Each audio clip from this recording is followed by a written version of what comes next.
Ito na ang pagbabanggaan sa dalawang malakas na barko, Giannis Antetokounmpo versus Kevin Durant. Aray ko, sakit ng ginawa mo. Ito na, dumadako na tayo sa ating pagchichismis. Ito na, Giannis Antetokounmpo may hawak ng bola, dumidiskarte si Ray Pasa at bumitaw ng long distance relationship. Pasok na naman ang kanyang binitawan.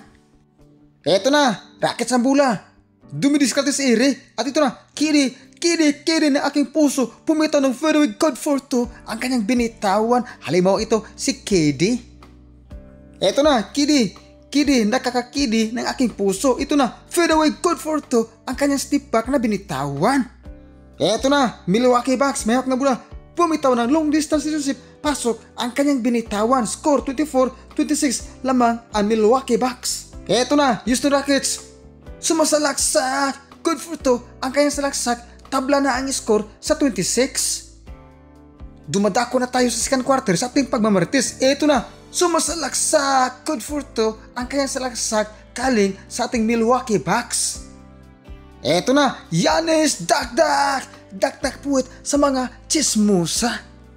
Ito na, Singon, kahit kalabaw na, dumidiskarte sa ire. At ito na, still ng Milwaukee Bucks. Ito na, nagmamadali. Ito na, Kuzma, bumitaw na long distance si pasok na naman ang kanyang binitawan. Score 50-61 lamang ang Milwaukee Bucks.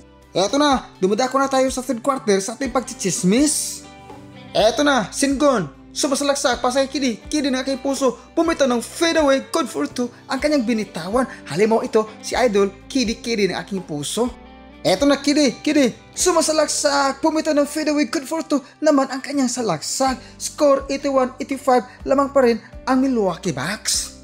Mga idol, dumadako na tayo sa ating final na pagchichismis. Ay nako, dumadako na tayo sa ating fourth and final quarter sa ating pagmamarites. Eto na, still ng Rockets ang bola. Ito na, nagmamadali, dakdak puwit na naman sa mga chismosa pa rin. Under 5 minutes and 44 seconds sa last quarter, score 91-104 lamang pa rin ang Milwaukee Bucks. Eto na, Kidi, dumidiskarte sa iri at ito na, sumasalaksak. At buti na lang na follow, kaya nga mag-follow na kayo sa akin.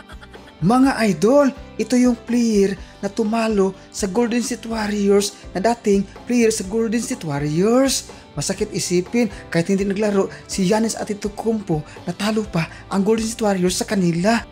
Under 3 minutes and 10 seconds sa last quarter, lamang pa rin ang Milwaukee Bucks sa score na 111-107. Eto na, Kidi na aking puso, sumasalaksak pasa for the lead. Bang! Lamang na ang Houston Rockets ng dalawa. Mga idol, umaaray na ang Bucks. Aray ko, sakit ng ginawa mo dahil natalo sila sa Houston Rockets.